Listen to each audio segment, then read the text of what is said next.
Hola amigos, ¿cómo estáis? Después de algún tiempo, aquí estamos de nuevo en el rincón del señor Spock para recomendaros una serie de lecturas, de música, incluso alguna película, pues después de un tiempo de inactividad en el canal, ¿no? De inactividad laboral y demás, pues aquí estamos de nuevo con esas recomendaciones. Me gustaría empezar este capítulo, digamos, de hoy con el siguiente libro. Mirad, eh, es un libro, no es nuevo su contenido, pero sí el, digamos, el formato y me alegra mucho que una editorial a la que yo tengo en gran estima y gran cariño, como supongo que muchos quizás de los que nos siguen o puedan ver este vídeo, los que no, pues ya estáis tardando en hacerlo, pues se haya decidido a publicar ese contenido dentro de su colección, dentro de la editorial, en una colección que se llama Colección Gótica. Me estoy refiriendo a la editorial Valdemar y ese contenido, que aunque no sea novedoso, lo sigue siendo, como pasa con todos los clásicos que nos siguen hablando en 2024 y los años que vengan. Ese contenido es el de las leyendas de Gustavo Adolfo Bécquer. El volumen en cuestión, a ver si consigo, como siempre, que se vea, se titula, como veis, El Monte de las Ánimas y otras leyendas góticas. Por lo tanto, queda perfectamente enmarcado dentro de lo que es esta colección gótica de la editorial Valdemar, que durante muchos años ha ido sacando cantidad de textos de autores clásicos, algunos más recientes, más actuales, pero siguen manteniendo siempre un nivel estupendo en su literatura, con una edición bien cuidada, bien bonita. No sé si llegáis a verla bien por mi manía de, bueno, que tengo esa costumbre, como ya sabéis, por otros vídeos, de forrar los libros, aunque sean de tapa blanda o dura, pues cuidar mucho lo que es la estética, la edición del libro. Y aquí tenéis El Monte de las Ánimas, que es una recopilación de las leyendas del autor sevillano Gustavo Adolfo Bécquer.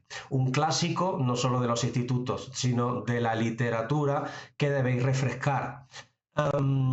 El contenido, pues es el contenido habitual. Este libro ha sido publicado recientemente, en noviembre de este mismo año, 2024.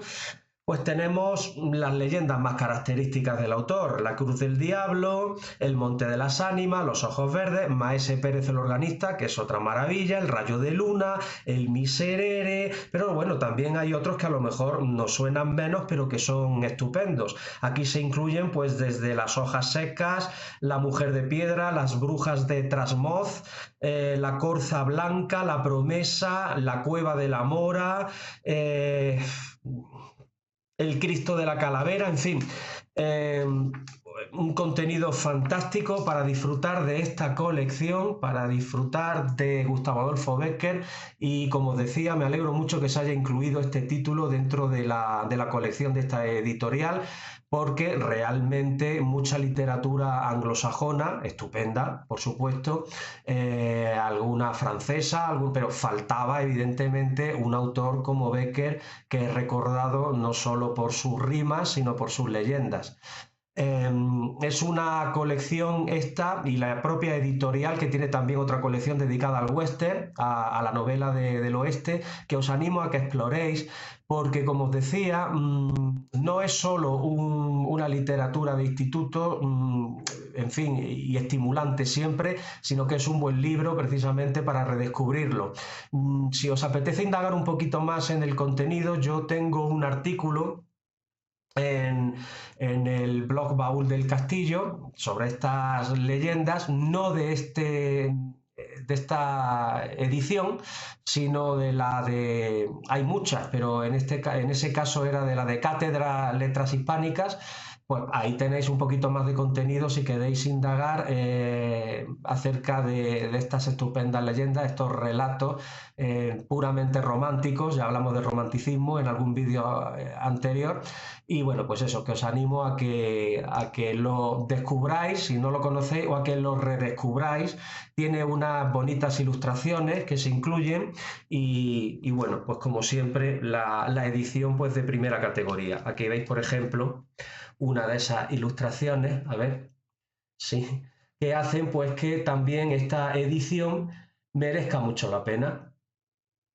Yo ya tenía el libro de cátedra, pero vamos, pues muy contento con esta adquisición.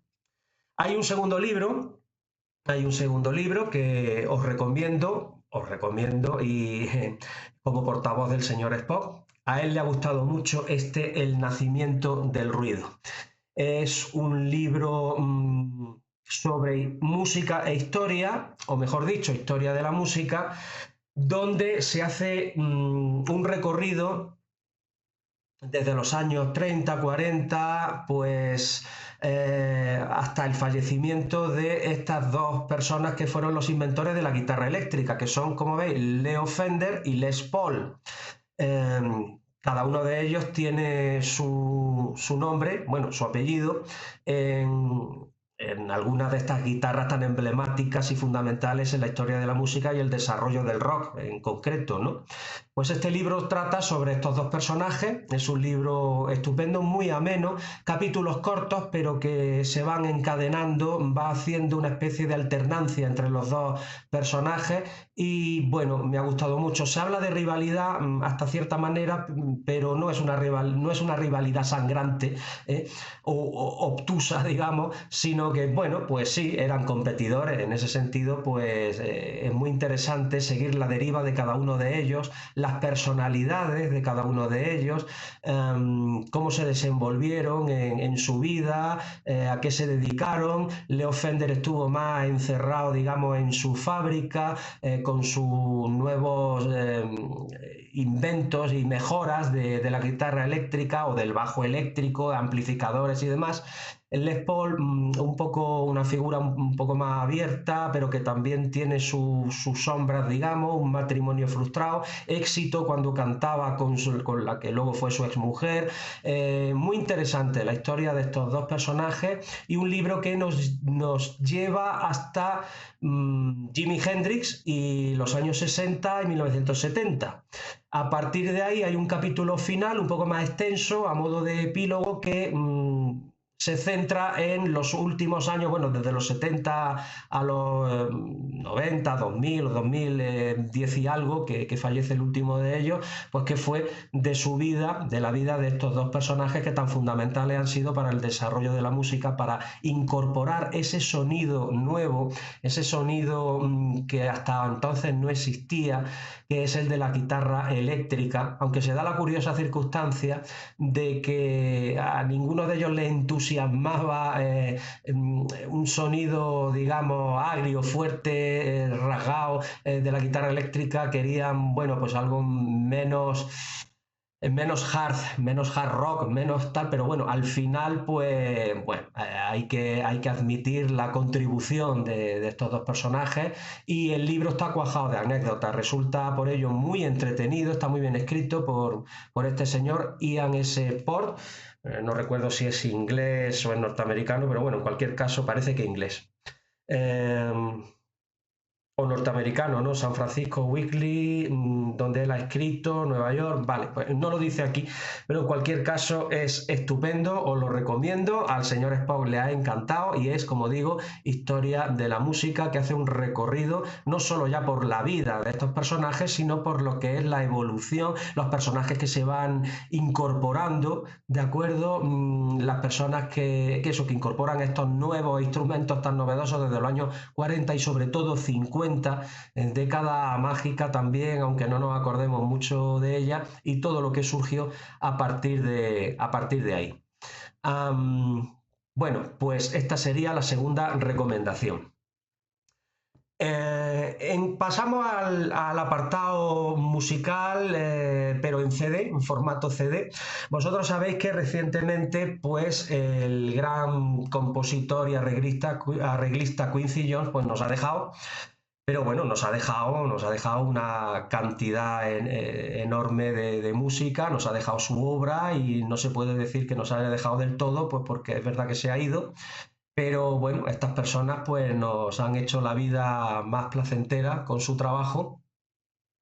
Y yo quisiera recordarlo, pues todo el mundo ha hecho hincapié en los medios de comunicación y demás, y justamente han hecho hincapié en su trabajo como productor de Michael Jackson, de los tres grandes álbumes de finales de los 70 y los 80 de Michael Jackson. Pero bueno, yo quisiera resaltar aquí su vertiente de hombre de jazz, hombre que empezó en las grandes orquestas como instrumentista y luego pues poco a poco fue pasando incluso a la dirección y él estuvo pues con grandes personalidades del jazz. Él tiene una biografía estupenda, se me ha olvidado traerla, pero bueno, en los libros del Cultrum, que es una editorial española también, pues ha salido su biografía, salió unos años antes de que él haya fallecido y está cuajada de anécdotas también y es su vida y es estupendo. Dentro de ese ámbito del jazz yo quisiera señalar el siguiente disco para que lo tengáis en cuenta, que es su trabajo para Frank Sinatra. Los Ángeles es mi dama, LA is my lady, es un álbum del año 84, no sé si se grabó antes, pero bueno, publicado en el año 84, por lo tanto también cumple años ahora. Y bueno, pues, ¿qué puedo decir? Está maravillosamente producido por Quincy Jones, suena muy bien y estamos hablando de una Big Band. Una Big Band era la gran orquesta que en la época dorada del jazz, a partir de los años, bueno, 20, pero sobre todo 30, 40, hasta la irrupción del bebop a partir de la Segunda Guerra Mundial, año 45, bueno, pues era el tipo de música que sobre todo los chavales como vosotros, que se vestían súper bien con la corbata y tal, pues bailaban con su novia y iban a grandes centros a escuchar estas orquestas, centros que podían ser hoteles, podían ser, en fin, salas de baile maravillosas. Y la Big Band, pues ahí estaban todos los músicos, trompetas, violines, una batería, en fin. Y precisamente ahí fue donde Quincy Jones empezó a hacer sus pinitos en la música. Años después, en el año 84, él produce este disco cantado por Frank Sinatra, se lo produce a él, entre el Thriller del 82 de Michael Jackson y el Bad del 87, este del 84, y bueno, pues ¿qué puedo decir? La voz de Frank Sinatra es insuperable, es uno de mis cantantes favoritos, como imagino de mucha de la gente que nos pueda estar viendo, y si no, pues como os digo siempre, pues ya estáis tardando porque Frank Sinatra nunca pasará de moda, es como otros artistas ya imperecederos, pero dentro del ámbito del pop, del rock, del country, de lo que queráis, y por supuesto la música clásica, los sopranos, en fin, vocalistas de todo tipo, pues ahí están, por supuesto, tenores, contratenores y demás, y Frank Sinatra está perfectamente en el Olimpo de los grandes cantantes del siglo XX, y este disco merece la pena ser recuperado. Es un disco alegre, es un disco que te estimula con esa gran orquesta. Por supuesto que los arreglos de Quincy Jones son excelentes, todo muy bien empastado. Hay temas nuevos porque son, en fin, estándares como Mac the Knife, está aquí, Michael Navaja, típico. Bueno, junto con otros temas menos conocidos, pero también estupendos porque, claro, Sinatra es que lo había cantado todo y tiene álbumes donde están los grandes estándares del jazz y de la música popular. Entonces, bueno, pues aquí incorpora, como digo, algún estándar, pero sobre todo son composiciones quizás menos conocidas, pero que hacen de este disco pues también un bocado muy apetecible. Además de nacer a la música dentro del ámbito del jazz, Quincy Jones fue compositor de películas. Tiene muchas películas, pero pensando hace unos días que podía traer para este nuevo vídeo, pues se me ha ocurrido recomendaros una música muy amena, muy pegadiza, entretenida, que forma parte de una película lo mismo, muy, muy entretenida, muy agradable de ver, que es Un trabajo en Italia. Este es una banda sonora de Quincy Jones, está editada por el sello español Quartet, pero que se vende internacionalmente. Y bueno, esta es la edición que yo tengo. Es una película, los que la hayáis visto reconoceréis la persecución con los tres mini Morris, uno azul, uno rojo y otro blanco, porque la película trata de un robo a un banco en Milán, creo recordar, en Italia, obviamente, y cómo se va planificando ese robo. Es una de esas películas de robo, pero en plan de comedia. Ahora, hasta el punto que el inolvidable Benny Hill hace aquí una breve intervención como un sabio loco despistado y por supuesto obsesionado con las mujeres, en este caso gordas, muy gordas. Bueno, pues es una película estupenda. Como veis, en el CD se recoge toda la música, más toma alternativa y demás. Es un CD bastante completo que recoge de los archivos la música. Se editó, vamos, hace pocos años. Y la película merece la pena. Está protagonizada por el fantástico Michael Caine. Los que la vimos en su día, como yo, en televisión española, cuando hace muchos años, en los años 80, la programó televisión en aquel espacio que muchos recordaréis, bueno, muchos, los que tengáis más o menos mi edad, que era Sábado Cine. Pues me parece recordar que allí fue donde la vi por primera vez y donde se programó Un trabajo en Italia. Es una película que os recomiendo, es una música muy simpática que acompaña muy bien la película, es muy pegadiza, tiene un tema graciosísimo que es el club de la autopreservación, Self-Preservation Society, la sociedad de la autopreservación. La autopreservación, evidentemente, son los propios, entre comillas, delincuentes, los propios ladrones que van a robar en el banco, ¿no? Con la ayuda inestimable de estos tres vehículos que son emblema también de Inglaterra, los Mini Morris.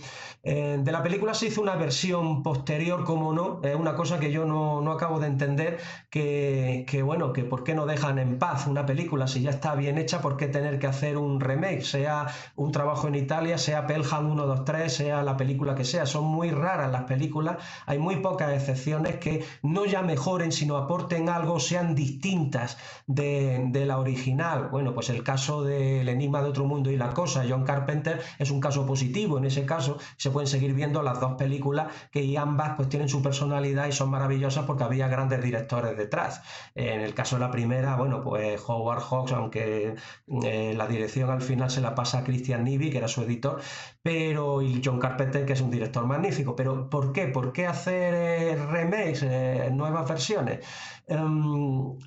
Tiene un sabor muy especial, un trabajo en Italia de finales de los 60. Tiene una colaboración no solo de Benny Hill, de Noel Coward, el famoso dramaturgo inglés, que es el que encarga el trabajo a estos delincuentes, como digo, entre comillas. Y bueno, os la recomiendo, una música estupenda y por lo menos pues que veáis la película. Mirad, hay otro CD que quisiera recomendaros. En este caso pasamos al rock. Y se trata de una publicación reciente de este 2024 y es el último trabajo de la banda de rock Sweet. Sweet es una banda que nació, pues no sé si a finales de los 60 y tal, pero bueno, se hizo conocida a lo largo de los 70 y también los primeros 80. Creo que su último disco con la formación original es del año 82. Bueno, pues es una banda maravillosa porque su rock es un rock pegadizo, es un rock que os recomiendo. Y me ha gustado que, a pesar de que ya solo queda uno de los integrantes de la banda original, pues a pesar de que los demás pues ya han fallecido, bueno, pues hayan sacado con nuevos músicos. Ahora os diré un poco el plantel. Este nuevo disco es Full Circle, Círculo Completo, Sweep 2024, con temas muy pegadizos, con temas estupendos que te entran, y yo eso lo agradezco mucho, y sobre todo si es una banda a la que tiene un cariño tan especial como es la banda Sweep. No comprendo que no haya tenido más repercusión este disco. Los canales, por lo menos que yo sigo, no es que siga mucho, pero sigo algunos, no se ha hecho mención de él y bueno, me parece un poco injusto porque ya digo, las canciones son estupendas, los temas son estupendos, muy retentivos. Hay uno que es Destino Hanover, Destination Hanover, que es estupendo, el mismo Circus con el que entra, bueno, el mismo Full Circle, quería decir, con el que termina el disco, y Circus con el que abre el disco, pues son estupendos. Full Circle y Circus. Luego Everything, Destination Hanover, son 10 temas, no, 11 temas nuevos. Aquí tenéis un poco la contraportada y me ha parecido un trabajo estupendo, lo he llevado en el coche a trabajar, es un rock agradable porque lo que hacía Sweet, que era una banda de glam rock, pues era un rock melódico, un rock, ya te digo, agradable, realmente, bueno, tenían también su parte de hard rock, tenían su parte de rock más, entre comillas, de nuevo, agresivo. Bueno, pues el Sweet Fanny Adams, el Desolation Street, siguen siendo discos maravillosos, pero también a mí me gusta lo que hicieron a finales de los 70 de forma más pop y popular y primeros 80, pero bueno, en esta ocasión se trata de recomendar este último trabajo de Sweet que se ha anunciado como el último de la banda, de la nueva banda, en fin, de la formación de Sweet, y a mí me parece que es una manera estupenda, bueno, pues de preservar y de ultimar, en este caso, si resulta ser el último en efecto, pues el legado de esta banda estupenda. En esta banda el único que queda es Andy Scott, que es el guitarrista y el único superviviente, como digo, porque Brian Connolly, que era el rubio vocalista, pues ya falleció, junto con Steve Priest, que era el bajo, y Mick, me va a permitir que, para que no falle, y Mick Tucker, que era la batería. La nueva formación se compone, además del propio Andy Scott a la guitarra, de la voz de Paul Manzi, el bajo de Lee Small, una segunda guitarra y teclados de Tom Corey, perdón, Tom Corey, y la batería de Adam Booth. Pues me parece que, bueno, pues está a un buen nivel y es un buen trabajo de esta banda estupenda, uh, que si no conocéis os animo a que la escuchéis. Por último, chicos, para cerrar chicos y chicas, chicos y chicas, para cerrar este vídeo del Rincón del Señor Spock, os traigo una película. Como anunciaba al principio, pues se me ha ocurrido que ya que estábamos hablando de rock, pues enlazar con una película de los años 80. Es una película, a ver, no es Regreso al Futuro, no son los Goonies, es una película simpática, los efectos especiales son los de la época, pero se sigue viendo con mucha gracia. Yo me la he vuelto a comprar, bueno, no la tenía, pero la vi en vídeo en su día, tenía en vídeo, pero nada más. Ha salido en Blu-ray recientemente, bueno, pues merece la pena para pasar un rato entretenido, y es la historia de un chico que en el instituto sufre el acoso escolar. No me gusta decir bullying, si tenemos palabra en español, pues eso, acoso escolar, aunque sea algo tan desgraciado como esto. Sin embargo, él encuentra refugio en la música rock, él le gusta parapetarse, digamos, en su grupo favorito, en este caso de heavy metal, sobre todo. Y bueno, pues uno de los, en este caso ficticio en el guión, uno de los cantantes de rock que él idolatra, como tantos pueden ser, reales, pues se le aparece, realmente se le aparece en forma de canción, en un vinilo, cuando lo pone en el tocadiscos se le aparece y le ayuda a consumar su venganza contra las personas que se han metido con él, que le han causado perjuicio en el instituto, hasta que el chico dice basta, no quiero hacer más daño, no quiero, y bueno, ya nos cuento cómo va el resto de la película. Es muy simpática, el chico está estupendo y bueno, no es que sea una obra maestra, no es, pero ni lo pretende, entonces pues simplemente una película para pasar el rato. Y me estáis diciendo, bueno, pero ¿qué película es? Pues se trata de Esta muerte a 33 revoluciones por minuto. Está dirigida por Charles Martin Smith, personaje curioso este. No sé si alguno de vosotros pues, ha tenido ocasión o recuerda una película de Disney en el que el protagonista vivía en el Ártico con los zorros allí, con los lobos, y bueno, no recuerdo ahora mismo el título, estaba bien esa película, pero es también actor y lo recordamos, por ejemplo, como uno de los científicos de la película Starman. Antes hablábamos de John Carpenter, pues Starman, de John Carpenter, año 84 nuevamente, es otra película que cumple años. Charles Martin Smith hace de científico en esa película. Y luego Brian De Palma, pues también contó con él para convertirlo en uno de los intocables, en Los Intocables de Elliot Ness. Esa película también estupenda de Brian De Palma.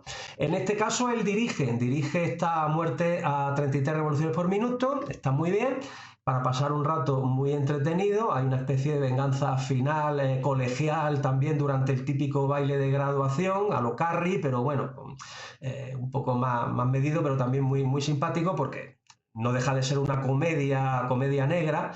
Y bueno, como curiosidad, para concluir, pues os diré que en esta película, además bueno, ya lo estáis viendo, además de los protagonistas habituales, digamos, tenemos dos intervenciones muy graciosas. La de Gene Simmons, ya lo estáis viendo aquí, Gene Simmons, el cantante maravilloso de Kiss, de la banda Kiss, que hizo sus pinitos en los años 80 en el cine. Precisamente en el 84 él también, a las órdenes de Michael Crichton, autor de Parque Jurásico, pues en este caso Crichton dirigió Runaway y Gene Simmons era el antagonista de Tom Selleck, una película estupenda también que os recomiendo que veáis, con música de Jerry Goldsmith, estupenda. Y bueno, pues Gene Simmons hace aquí una especie no, un locutor de una de esas cadenas de radio que son todo letras seguidas, típicas americanas, y está muy simpático. El otro personaje que aparece en la película es ni más ni menos que Ozzy Osbourne, el que fuera cantante de Black Sabbath, al que dedicamos también en un capítulo anterior, me parece, en el que hicimos para Halloween, el anterior, justamente hablamos de Black Sabbath, de su disco debut, de Ozzy Osbourne. Pues aquí hace una especie de telepredicador, estos protestantes, ¿no? Típicos americanos, ¿no? Que le parece mal, y la música rock que aparecen en televisión, en este caso el propio Ozzy Osbourne, el que hace con mucha sorna, con mucha gracia a este personaje. Y bueno, pues puritanos es lo que quería decir, puritanos. Que bueno, que merece la pena ver la película, que no es que sea una gran obra, pero os la recomiendo porque podéis pasar un rato estupendo. Esta Muerte a 33 revoluciones por minuto. Y nada, chavales, os agradezco como siempre vuestra atención, a los que hayáis visto el vídeo hasta el final. Espero que alguna de estas recomendaciones os parezca interesante, como el propio señor Spock, que le ha parecido en fin, todos estos discos y libros pues le han resultado fascinantes, y como de costumbre, pues eso, gracias y hasta una próxima ocasión. Que leáis, que escucháis buena música, que salgáis del reggaetón y todas esas historias.